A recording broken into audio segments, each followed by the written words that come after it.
Chapitre 16. Ashley me lança tout un coup d'œil moqueur. « Hé, pas de panique!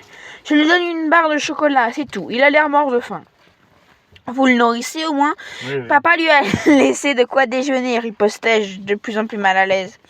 Bien sûr, je comprenais la réaction d'Ashley, mais je ne pouvais pas m'empêcher de défendre mon père. « Merci, » fit Ben d'une voix éteinte en prenant la friandise que lui tendait Ashley.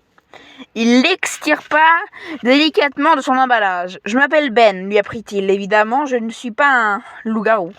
Ton camarade et son père commettent une très grave erreur. » Ashley me fixa avec colère. « Vous vous rendez compte ? Libérez-le » cria-t-elle. « Tais-toi » répliquai-je furieux à mon tour.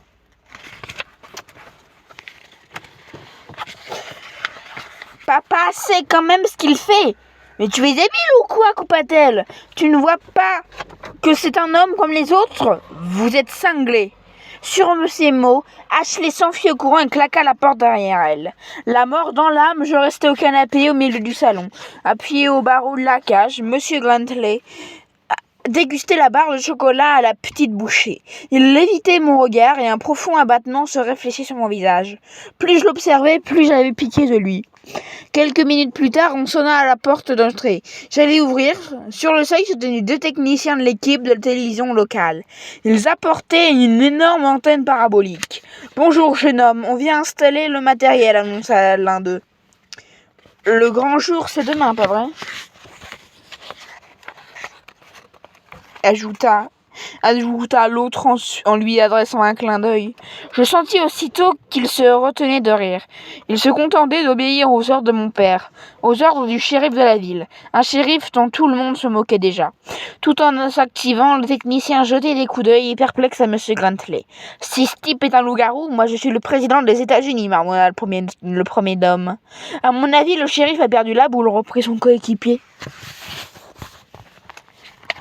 Assis dans la cage, M. Grantley les observait d'un air anxieux. De fines gouttes de sueur perlaient sur son crâne chauve, mais il ne soufflait mot. Brusquement, tout me parut clair. Ashley avait raison, ces techniciens aussi. Mon père était en train de commettre une grave erreur. Mais que pouvais-je faire ? Le lendemain, après l'école, je pris le chemin de la maison à contre-cœur. Revoir le pauvre Ben enfermé dans sa cage me démoralisait d'avance.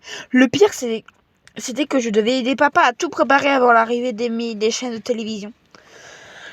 Ce soir, c'était la pleine lune. Des milliers de gens assisteraient en direct à la métamorphose de notre prisonnier en rien du tout. Et nous serions couverts de ridicule. Parvenu chez moi, je refermai discrètement la porte d'entrée. J'espérais que Ben ne m'entendrait pas, je ne voulais plus le voir. Mais alors que je gagnais ma chambre sur le point des pieds, Ben m'appela. « Marco, c'est toi ?» Je me figeai dans le couloir. « Oui, répondis-je après une brève hésitation. « Tu peux venir ?» demanda-t-il.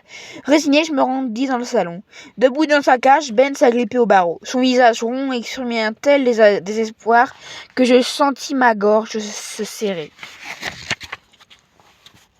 Écoute-moi, Marco, » implora-t-il. « Si ton père s'était renseigné auprès des gardes-chasse, il aurait su que je ne mens pas. Je m'appelle vraiment Ben Grantley. Je suis vraiment un trappeur. Je possède une licence de chasse. Désolé, je ne peux rien faire, soupirai-je. » Je sortis une barre de chocolat sur la poche de ma veste et on m'approchait de lui. « Vous en voulez ?» Mais Ben contemplait fixement le col de ma chemise. « Dis-moi, petit, où tu as eu ça ?» demanda-t-il d'un drôle de voix. « À l'épicerie. »« Non, ça !» m'interrompit-il, touchant ma poitrine. Il était devenu livide. Je baissai les yeux, il me montrait la dent de loup en pendentif qu'il avait glissée au hors de mon col. « Tu sais ce que c'est ?» murmura-t-il. « Oui, le talisman de l'homme aux yeux de loup. »« Comment es-tu en possession ?» chuchota-t-il, en me dévisageant intensément. Je soutins son regard. « C'est sûrement vous qui me l'avez donné, non ?» Quand vous étiez, vous savez, l'air grave, Ben secoua lentement la tête. « Non, Marco, je suis un trappeur, ne l'oublie pas, c'est la première fois que je vois cette dent. Une dent de loup. Que seul un loup-garou peut transmettre. J'en ai souvent entendu parler en bras de vie. » « Et vous savez autre chose ?» demandai-je le cœur battant. « Non, fit-il en haussant les épaules. Désolé, petit. » Passant une main à travers les barreaux de la cage.